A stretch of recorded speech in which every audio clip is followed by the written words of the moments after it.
연세대학교 철학과 명예교수이신 김형석 교수가 쓴 고독이라는 이름의 병이라는 수필집에 학생과 교수가 나누는 대화가 있습니다.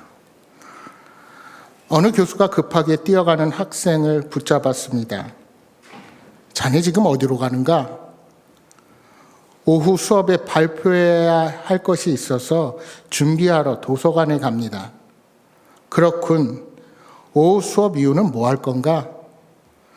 저녁에 여자친구와 만나기로 했습니다. 그 다음엔 과제를 하고 자야지요. 그 다음 날은 무엇을 하나? 다시 학교 와서 공부해야지요. 그렇게 공부하고 졸업하면 무엇을 하나? 직장을 갖고 결혼하고 해야지요. 직장을 갖고 결혼을 한 다음은 무엇을 할 것인가? 아기가 태어나 키우겠지요. 그 다음에 무엇을 하나? 그러면 저도 나이가 들고 은퇴를 하겠지요. 그럼 다음에는 어떻게 할 것인가? 그러면 저도 죽겠지요. 그렇다면 자네는 지금 죽으러 뛰어가는군. 여러분, 우리가 이 짧은 대화에서 생각해야 될 것이 많이 있습니다. 저자는 이 이야기를 통해서 우리에게 어떤 메시지를 전달하려고 하는 것일까요? 무슨 일을 하든지 결국 우리의 인생은 죽음으로 끝나기에 죽음에 대한 답을 찾지 못하면 지금 삶의 의미와 목적이 무엇이든 모두 부질없고 허망한 것이 될 수 있다는 것입니다. 철학자 소크라테스는 제자들에게 너 자신을 알라고 가르쳤습니다. 너 자신을 알라는 것이 어떤 의미일까요? 어떤 지식보다 너 자신을 정확하게 아는 것이 우리 인생에 매우 중요하다는 것을 강조하는 말일 것입니다. 우리 자신의 존재가 어디로부터 와서 어디로 가는지를 아는 것은 중요한 인생의 주제입니다. 그런데 대부분의 사람들이 자신에게 왜 구원이 필요한지 잘 모른 채로 살아갑니다. 이것은 자신이 지금 어떤 처지에 놓여 있는지를 잘 모른다는 말도 됩니다. 이 무지만큼 인간을 비참하게 만드는 것이 또 있을까요? 오늘 본문 에베소 2장 1절은 말씀합니다. 그는 허물과 죄로 죽었던 너희를 살리셨도다. 새번역 성경은 이 1절 말씀을 여러분도 전에는 허물과 죄로 죽었던 사람들입니다 라고 번역합니다. 그러니까 바울 사도는 에베소 성도들에게 편지를 보내면서 그들이 예수님을 영접하기 전 허물과 죄로 죽었던 자들이라고 규정하고 있는 것입니다. 여기서 허물과 죄는 서로 다른 유형의 악을 지적하는 말이 아니고 하나님께 대한 범죄를 강조하는 동일한 표현입니다. 왜 그들이 죽은 자였습니까? 그들이 구원받기 전 생명의 근원이신 하나님을 섬기지 않고 사망 권세를 가진 사탄을 따랐기 때문입니다. 성경은 하나님을 깨닫지 못하고 자기 마음대로 사는 우리의 삶이 죄라고 분명히 말씀합니다. 그런데 그 결과가 무엇일까요? 로마서 6장 23절에 말씀합니다. 죄의 삭은 사망이요 하나님의 은사는 그리스도 예수 우리 주 안에 있는 영생이니라. 디모데전서 5장 6절에는 이렇게 말씀합니다. 향락을 좋아하는 자는 살았으나 죽었느니라. 이 두 성경 구절을 통해 바울 사도가 말하는 허물과 죄로 죽었다고 하는 것은 단순히 육체적인 죽음만을 의미하는 것이 아님을 보게 됩니다. 하나님의 피조물인 인간이 하나님을 기쁘시게 하지 못하며 마땅히 그 존재가 가진 그 가치대로 살지 못하면 무기력하고 무능한 죽음과 같은 삶을 살게 된다는 것입니다. 한마디로 죄가 하나님과의 교제를 막아서 죄인은 하나님과 완전히 분리된 영적 죽음을 경험하게 되는 것입니다. 사랑하는 여러분, 여러분에게 행복은 무엇입니까? 여러분의 인생은 어디서 의미를 찾고 무엇을 위해 살아가십니까? 우리 각자가 스스로 알아서 삶의 의미와 목적을 만들어내며 인생을 살아가야 합니까? 여러분, 하나님이 없다고 생각하는 인생이 자기 삶의 의미와 목적을 행복하게 사는 것으로 정했다고 가정해 보십시오. 그런 사람에게 이런 질문을 할 수 있지 않겠습니까? 진정한 행복은 일시적이어서는 안 되고 영원해야 하지 않을까? 지금은 행복하지만 이 행복 역시 언젠가는 끝나고 결국은 죽고 말 텐데, 그렇다면 잠시 행복하다는 것이 무슨 의미가 있을까? 우리 인생의 유한함과 영원이라는 관점에서 대비해보고 생각해 볼 때, 지금 우리가 잠시 행복하려고 어떤 의미와 목적을 만들어도 그것이 결국은 무의미한 것이 아닐까 하는 의문을 가질 수가 있습니다. 그리고 만약 유한한 내 인생을 지금 불행하게 느낀다면 내가 지금 살아가는 것은 어떤 의미가 있는가 하는 질문입니다. 특별히 포스트 모던 사회를 살아가는 우리에게 이 세상에는 절대적인 진리가 없다는 사상을 우리는 주입받고 살아갑니다. 어느 누구도 내 삶을 마음대로 할 수 없고 내가 내 인생의 주인이라고 교육을 받습니다. 동시에 뭐라고 교육받습니까? 각자가 자기 인생의 의미와 가치를 만들어내야 하며 그렇게 생성된 의미와 가치가 모두 존중받아야 한다고 말합니다. 쉽게 말하면 우리 각자가 인생의 주인이기에 내가 아닌 다른 상대방의 취향과 결정을 존중하고 방해해서는 안 된다는 것입니다. 그런데 여러분, 이 말이 얼마나 무책임하고 무서운 말인지 아십니까? 이렇게 어떠한 경우에도 각자가 인생의 의미와 가치를 스스로 만들어내고 그 의미와 가치를 존중받는다는 것을 다른 측면에서 한번 생각해 보십시오. 이는 그동안 인간이 수많은 세월을 살면서 만들어낸 사회적인 약속과 규범을 어겨도 어느 누구도 잘못된 것이라고 말할 수 없게 되는 결과를 가져오게 됩니다. 여러분, 그 예가 지구 곳곳에서 벌어지고 있습니다. 미국과 유럽에서 남녀 화장실의 기준이 모호해지고 있습니다.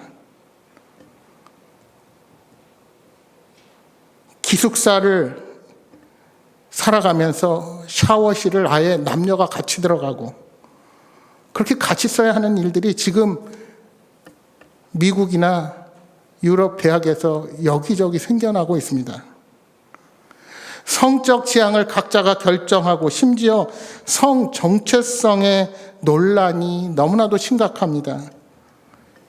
XY 염색체를 가진 분명히 육체적으로 남자인데 내가 심리적으로 여자라고 판단을 내리면 여자로서 인정을 해야 하는 그런 결과로 지금 여기저기서 스포츠 경기를 하는데 남자의 몸을 가진 사람이 내가 여성이라고 여성 경기에 그렇게 함께 하다가 논란이 되고 그것으로 여기저기서 지금 문제가 발생하고 있습니다. 여러분, 그동안 우리가 사회적 규범으로 지켜온 법도 내가 가진 가치 기준으로 이제 틀렸다고 생각하면 안 지켜도 되는 것입니까? 그러면 어떻게 사회를 결속시키는 공통 부분을 우리가 유지해 갈 수가 있겠습니까? 여러분, 그렇게 생각해 보면 요즘 혼자 사는 것이 유행하고 함께 어울리는 것을 싫어하며 내가 가진 생각과 동일한 생각을 가진 사람만이 내 편이다 생각하는 이 시대의 사조가 공동체의 결속력을 무너뜨리고 우리가 하나 되는 것을 막게 만들고 있습니다. 그래서 점점 나와 다른 사람의 생각은 듣기조차 싫어합니다. 그 결과 흑백 논리로 네 편, 내 편을 가르게 되죠. 여러분, 이제 곧 4월 총선이 있습니다. 저는 여러분에게 여당, 야당 찍으라고 하지 않겠습니다. 그러나 분명한 것은 내가 사는 곳에서 출마한 사람, 여당 후보든 야당 후보든 누구이든지 비교해서 누가 하나님의 뜻에 적합할까? 그 사람이 무조건 예수 믿는 사람이 아니래도 됩니다. 내가 알고 있는 기독교적 가치관에 누가 하나님의 뜻을 이루어갈까? 물론 그것이 맞을 수 없습니다. 우리는 불완전한 사람이기 때문입니다. 그러나 이미 네 편, 내 편 정해놓고 이거 아니면 안 된다, 이게 하나님의 뜻이다 라는 그런 말도 안 되는 거짓말 하지 마십시오. 여러분, 제가 제일 어리석은 교인들이 벌써 자기가 생각을 딱 정해놓고 거기에 성경 말씀을 끼워 맞추려는 사람들이 있습니다. 여러분, 그것은 오히려 하나님의 영광을 가리는 일입니다. 주장이 서로 다를 수 있습니다. 그러나 대화하고 무엇이 이 사회와 나라를 위해서 좋을 것인가, 누가 도덕적으로 또 바른 길로 인도할 것인가, 우리는 믿음의 눈으로, 말씀의 분별력으로 그것을 통찰할 수 있는 힘을 키워야 합니다. 그런데 우리는 지금 그렇지 않습니다. 너무나도 무서운 사회로 가고 있습니다. 여러분, 말로서는 내가 하고 싶은 건 마음대로 하고 내가 하는 것 존중받는 시대가 되었다고 말하지만, 만약 내가 가진 생각과 힘이 권력을 가지고 있는 사람과 반대가 되면 그때는 어떻게 될까요? 여러분, 멀리 보지 마십시오. 저 북한과 중국만 보십시오. 전 세계가 정보화돼서 모든 정보를 내가 취사 선택할 수 있는 때 인터넷을 막아놓고 자신들이 원하는 것만 보게 합니다. 돈과 권력의 힘을 가진 사람의 뜻대로 움직이게 그렇게 세상은 되어 있습니다. 따라서 극심한 고난이 오면 우리 각자가 만들어낸 삶의 의미와 목적은 지속되기 어렵습니다. 심리학자 빅터 프랭클이 쓴 죽음의 수용소에서라는 매우 유명한 책이 있습니다. 빅터 프랭클은 유대인으로 제2차 세계대전 중 나치가 유대인들을 실험하고 죽인 수용소에서 살아남았습니다. 그리고 그 수용소의 경험을 책으로 만들었습니다. 이 책에 보시면 사람들이 수용소에서 엄청난 고난 앞에서 대체적으로 다음 중 한 가지 반응을 보였다고 합니다. 세 가지인데요. 첫째는 어떻게든 살아남기 위해 철저하게 이기적이고 악하게 한다. 둘째, 희망을 잃고 병들거나 죽는다. 셋째, 고난 중에서도, 고난 때문에 더욱 고결해지고 인간답게 된다. 여러분이라면 이 세 가지 반응 중에 어떤 반응을 보이실 것 같으십니까? 물론 겪어보기 전에 누구도 장담하지 못할 것입니다. 그런데 실제로 세 번째 반응을 보인 사람들은 살아야 할 이유와 목적을 가진 사람들이었습니다. 놀라운 것은 그 사람들은 모두 현실의 삶을 초월하는 종교적인 신념을 품고 있었다는 것입니다. 그러나 그렇지 못한 사람은 힘겨운 현실 앞에서 자신의 신념을 꺾고 갑자기 죽거나 도덕적으로 무너져 내려 버렸다는 것입니다. 그렇습니다. 인간 스스로 만들어낸 인생의 의미와 목적은 고난이나 유혹 앞에서 쉽게 무너집니다. 스스로 만든 의미와 목적은 지속되기가 어려운 것입니다.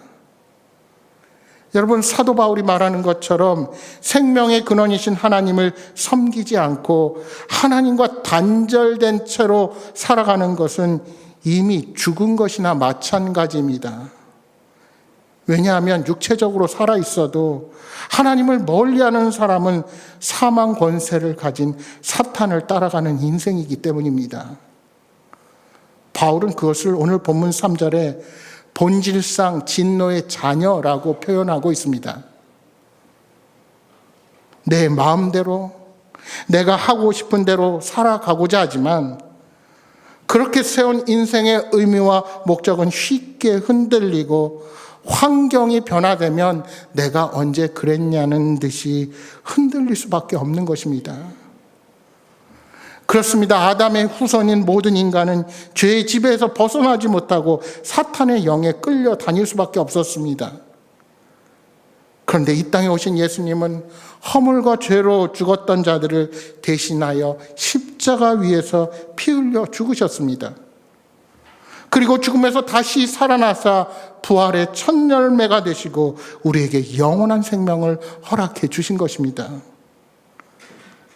그래서 5절에 이렇게 말씀합니다. 허물로 죽은 우리를 그리스도와 함께 살리셨고 너희는 은혜로 구원을 받은 것이라. 여기 함께는 시간적으로 동시에 발생했다는 의미가 아니라 성도가 예수 그리스도를 믿음으로 죄에서 죽고 그리스도 안에서 새 생명을 얻게 되는 그 원리를 설명한 말입니다. 저와 여러분이 구원받은 하나님의 자녀로 살아가는 것은 우리 스스로 어떤 노력을 해서 얻은 것이 아닙니다. 전적인 하나님의 은혜로 주어진 것입니다. 우리들의 구원은 시작부터 끝까지 하나님께서 친히 하신 역사이고 우리 스스로 어떠한 노력도 하지 않았습니다. 6절 말씀에 하나님은 그리스도와 함께 살리신 우리를 그리스도와 함께 일으키시고 그리스도 안에서 함께 하늘에 앉히셨다 말씀합니다. 이는 죄인이었던 저와 여러분의 신분이 영광스러운 하나님 나라 백성으로 바뀌었다는 의미입니다. 빌립보서 3장 20절에 말씀합니다. 우리의 시민권은 하늘에 있는지라 거기로부터 구원하는 자 곧 주 예수 그리스도를 기다리노니. 그렇습니다. 하나님의 구원 역사로 말미암아 저와 여러분은 하나님 나라의 시민이 되었습니다. 하나님은 이렇게 우리를 구원하심으로 그 은혜의 풍성함을 대대 나타내기를 원하십니다. 이제 그러한 우리들의 구원에 대해서 바울 사도는 한 문장으로 요약합니다. 우리 8절과 9절의 말씀을 함께 읽어보도록 하겠습니다. 8절 9절 다시 한번 읽겠습니다. 시작. 너희는 그 은혜에 의하여 믿음으로 말미암아 구원을 받았으니 이것은 너희에게서 난 것이 아니요 하나님의 선물이라. 행위에서 난 것이 아니니 이는 누구든지 자랑하지 못하게 함이라. 아멘. 바울은 성도가 받은 구원이 행위가 아닌 믿음으로 말미암는 것인데 이 믿음 또한 전적인 하나님의 은혜에 의한 것이라 말씀합니다. 그러니까 구원은 하나님으로부터 오는 선물이요. 아니 우리의 믿음 자체가 나로부터 시작된 것이 아니라 하나님이 주신 선물이라는 것입니다. 8절에 이것은 너희에게서 난 것이 아니요 라고 할 때 이것은 1절에서 7절 전체를 가리킵니다. 따라서 우리가 1절에서 8절을 정리해보면 이런 말입니다. 예수님을 믿으면 구원을 받습니다. 그것은 허물과 죄로 죽었던 우리가 다시 살아나는 것입니다. 말하자면 그 사람 예수 믿더니 사람이 좀 달라졌어 정도가 아니라 저 사람 예수를 믿더니만 완전히 바뀌었구만. 완전히 새 사람이 되었어. 이것이 되는 것입니다. 그렇습니다. 구원은 죽었다가 다시 살아나는 것입니다. 예수 믿기 전에는 육체의 욕심을 따라 살았습니다. 하나님을 안 믿는 사람은 세상의 철학과 세상의 가치 기준, 이 땅의 기준대로 살아갑니다. 그래서 천국과 영생에 대한 관심이 없습니다. 그저 이 땅에서 잘 먹고 잘 살면 됩니다. 육체의 만족과 쾌락이 인생의 목표가 됩니다. 오직 출세하고 부를 축적하는 것이 인생의 목표입니다. 그러나 그것은 나를 창조하신 하나님께서 우리에게 원하시는 삶이 아닙니다. 하나님께서는 저와 여러분에게 보물을 하늘에 쌓아두라고 말씀하셨습니다. 그러나 세상 마귀는 너희의 배가 너희의 신이다, 이렇게 말합니다. 천국과 영생 따위는 없고 사람이 죽으면 그뿐이다 하고 우리를 속입니다. 히브리서 9장 27절에 분명히 말씀합니다. 한 번 죽는 것은 사람에게 정해진 것이요 그 후에는 심판이 있으리니. 죽음 이후에 예수님을 믿고 구원받은 자는 천국에, 예수님을 믿지 않아 구원받지 못한 자는 지옥에 들어간다고 성경은 분명히 말씀합니다. 그러나 여러분, 우리의 구원은 단순히 지옥만 면제받는 것이 아닙니다. 천국의 소망을 가지고 사는 우리는 예수님 안에서 완전히 새로운 삶을 살아갑니다. 이제는 받는 것보다 주는 것이 복된 삶이라는 사실을 깨닫게 됩니다. 그래서 우리 인생의 참 의미와 목적은 이 땅에 소망을 두는 것이 아니라 천국의 소망을 갖고 살아가게 되는 것입니다. 여러분, 왜 하나님의 자녀된 우리가 어떠한 삶의 환경에 처하더라도 포기하지 않고 모든 어려움을 극복할 수 있게 될까요? 그것은 내가 세운 계획, 내가 가진 욕심으로 이 땅을 살아가는 것이 아니라 우리를 만세전부터 택하시고 구원을 선물로 주신 하나님께서 나를 사랑하시고 놀라운 계획으로 오늘도 나를 이끌어 주신다는 그 믿음을 주시기 때문입니다. 이 구원의 선물을 받은 우리는 우리를 위해 십자가의 길을 가신 그 주님의 뜻대로 살아가는 힘을 얻게 되는 것입니다. 사랑하는 여러분, 우리 인생의 의미와 목적은 우리가 애써 만든다고 더 소중한 가치가 있지 않습니다. 우리 인생의 의미와 목적은 하늘로부터 주어질 때 정녕 가치 있고 창조적인 것이 될 것입니다. 구원을 선물로 주신 하나님을 의지하고 살아가는 인생은 그렇게 소중하고 의미 있는 인생을 살아가게 되는 겁니다. 어느 기자가 유대교, 이슬람교, 기독교 대표자들을 상대로 물었답니다. 지금 죽는다면 어디로 갈 것 같습니까? 그리고 당신의 소망의 근거는 무엇입니까? 그러자 먼저 유대 교인이 대답했습니다. 나는 하늘나라에 갈 것입니다. 왜냐하면 나는 토라, 즉 하나님의 율법을 사랑하고 지켰기 때문입니다. 내 행위가 나를 대변할 것입니다. 이어서 이슬람 교인이 대답했습니다. 나도 하늘나라에 갈 것입니다. 왜냐하면 나는 코란을 사랑하기 때문입니다. 지금까지 위대한 선지자 마호메트가 전한 가르침에 충실했습니다. 성지도 순례했고 기도에 충실했을 뿐만 아니라 가난한 사람들을 구제했습니다. 나는 의로운 사람입니다. 그러자 이번에는 기독교인이 대답했습니다. 저는 하늘나라에 갈 것입니다. 어머니가 나를 죄 가운데서 잉태했습니다. 나는 죄 가운데서 태어났습니다.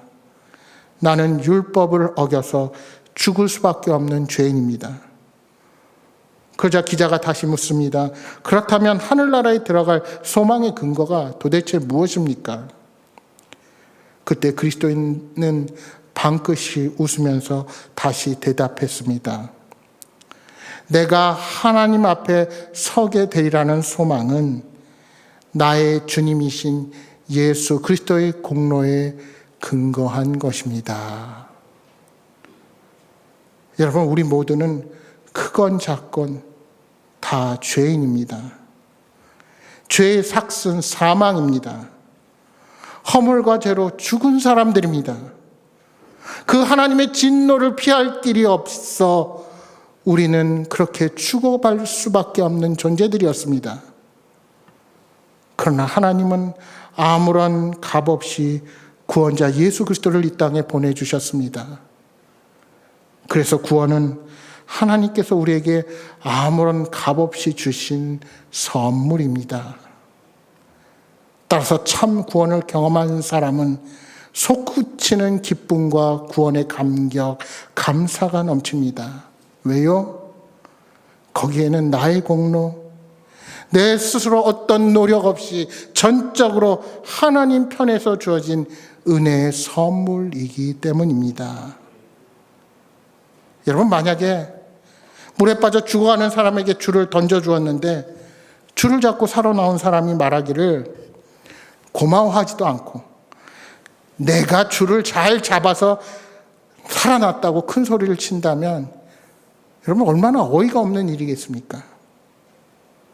따라서 우리는 이 구원의 은혜를 주신 주님께 감사하고 그 하나님의 뜻대로 살아가야 합니다. 10절 말씀에 바울 사도는 이렇게 결론을 내립니다. 우리는 그가 만드신 바라 그리스도 예수 안에서 선한 일을 위하여 지으심을 받은 자니 이 일은 하나님이 전에 예비하사 우리로 그 가운데서 행하게 하려 하심이니라.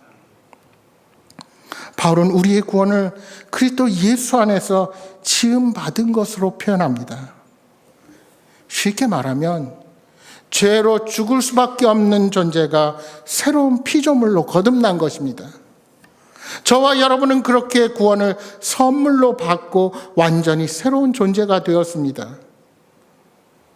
이제 우리에게 남은 것은 우리에게 주어진 삶을 의미 있고 그리고 복음의 증인으로 이 땅을 살아가는 것입니다.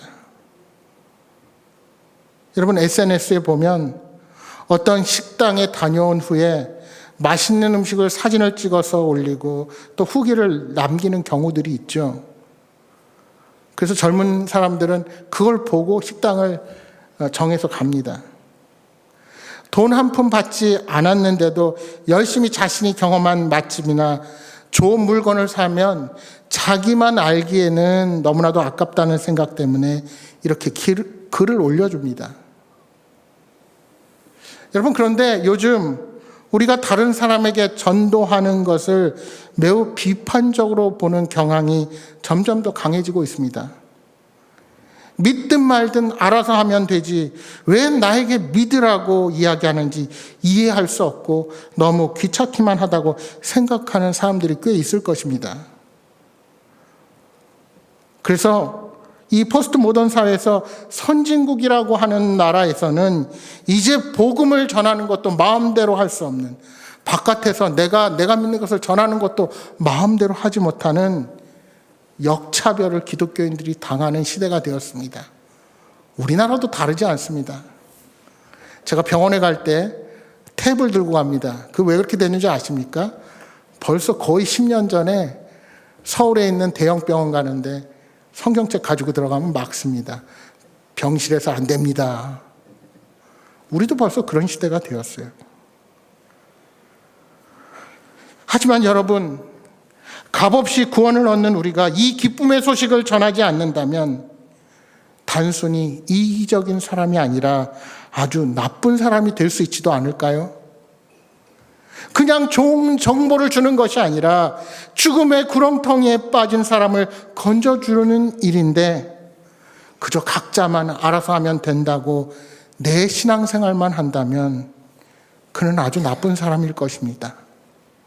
내가 사랑하는 사람, 내 주변의 사람, 아직도 이 기쁨의 소식을 전해야 될 사람이 많이 남아있지 않으십니까? 사랑하는 여러분, 때를 얻든지 못 얻든지 값없이 받은 예수 그리스도의 사랑을 전하며 주어진 모든 삶을 통해 하나님의 영광을 위하여 살아가시는 여러분 모두가 되시기를 주님의 이름으로 축복합니다.